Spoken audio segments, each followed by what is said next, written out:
Well, welcome to the Money Tip Podcast presented by Fully Funded Life. My name is Joe Sangl, your money coach, helping you live your fully funded life. This week, I'm excited to talk about a very important topic, and that is having diversified investments. It's kind of a fun word to say, a lot of syllables in it, diversified.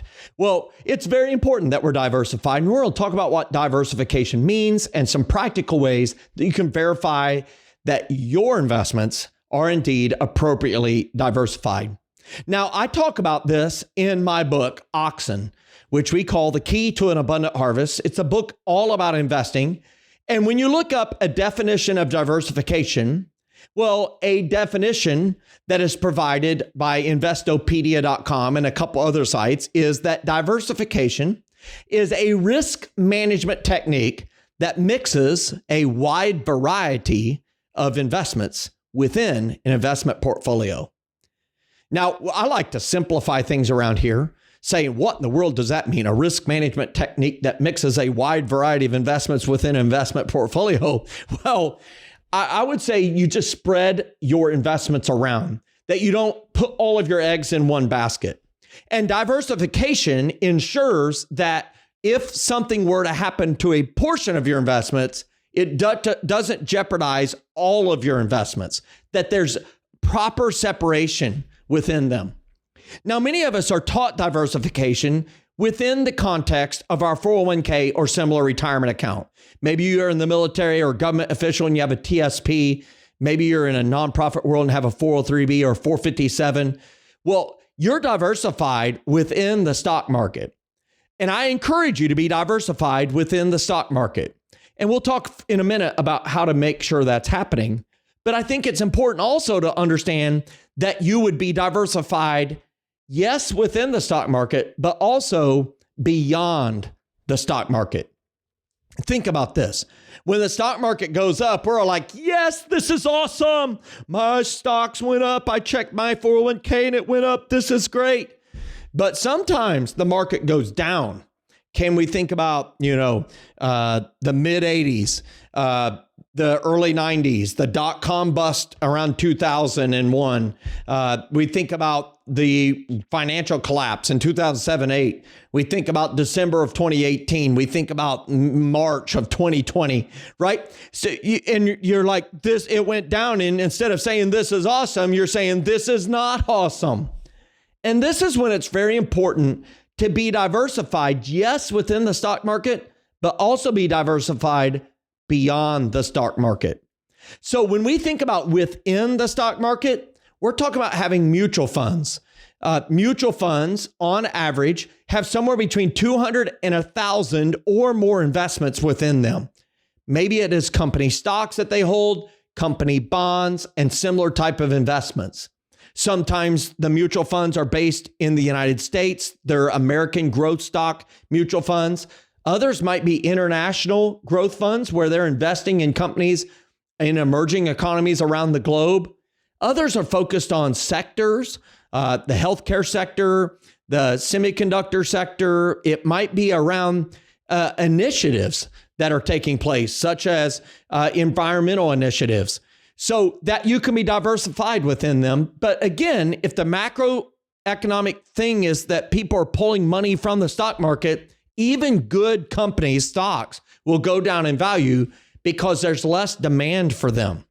And so it's very important to be diversified within the stock market, but also be diversified beyond it. What do I mean by beyond it? Well, I'm talking about things like real estate, like ownership of a small business or partial ownership of a small business. Maybe it's ownership of a specialized small business called a franchise. Maybe it is investing in rare art or precious metals. Maybe it's investing in something like, there can be a lot of different things out there, but maybe it's investing in subsets of real estate, commercial real estate, residential real estate, raw land can be one. You could also invest in specific things like bonds or in municipal bonds. Maybe the school is taking on debt to expand or build a new school in the school district, and they will offer bonds that individuals can purchase. But I just want you to think about beyond the stock market. When you think about your investments, are you diversified within the stock market? That's one checkbox. And then are you diversified in your investments beyond the stock market? Because when you are invested and diversified within your investments within the stock market, that's excellent. When you're diversified both within and without the stock market, that's even better. See, I think about when 2020 happened in March of 2020. I personally have investments in the stock market. I have individual stocks. I have diversified mutual funds, but I also own raw land and I also own rental properties. Well, guess what? When the market collapsed in middle of March 2020, that was bad news. That was not fun. I did not enjoy it. No one enjoyed it. Despite, especially when you throw on the fear related to this unknown virus that was shutting the world down. But you add into it this fact that I had rental real estate and people are like, well, everybody's going to be laid off. Is the rental real estate market going to be able to last? Are people going to be able to pay their rents? Well, no one knew that the CARES Act would happen. No one knew that PPP would happen. And guess what? No one missed a single month of rent. No one. And so that diversified investment kept performing very good. In fact, do you know what happened to the value of real estate over the last 4 years? Well, it has exploded. And so while the stock market has cooled off over the course of 2023, when I'm recording this, real estate, well, it's done really well over those last 3 or 4 years. And so being diversified within and outside of the stock market has been very essential to long-term financial success for many people, including yours truly. It has helped me secure my fully funded life. I believe it can do the same for you. So what is the call to action today? What am I asking all of our listeners of the podcast to do? Well, I'm encouraging you to take a look at those investing documents, those ones where you get the email saying your monthly or quarterly update is available. Maybe you still receive it in the mail and if you're honest, you've got a stack of unopened envelopes because you're like, well, that's retirement. That's way off. Well, I encourage you to open them up and look at them and make sure that you're appropriately diversified within the stock market. Is all of your money in one or two individual companies, stocks, or do you have it appropriately spread or the risk within mutual funds or similar type of investments?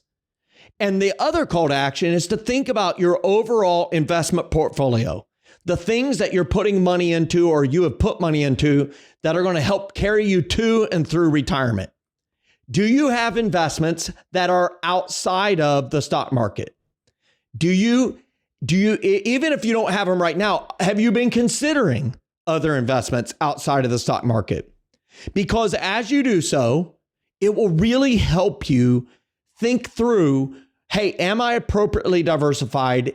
And if I'm retired, ask yourself the question, if you were retired today, do you feel comfortable with the diversification of your investments? Or is it all in the stock market? And if the market went down and you were retired, could you handle that type of risk? So I encourage you to think about that and then go to our website at iwasbrokenowimnot.com, click on tools, and there's a free investing calculator. And you can use that investing calculator to be able to look at the money that you've invested and be able to say, here's what I'm contributing each and every month between you and your employer if you have a company match, and determine whether or not you're on track to have the retirement income, the retirement nest egg, that diversified retirement nest egg that you hope to have. And so, hey, I encourage you to continue to listen to the Money Tip podcast for more helpful tips, things that will help you progress in your financial journey. We'll see you next Monday for another helpful tip. Have a great week, everybody.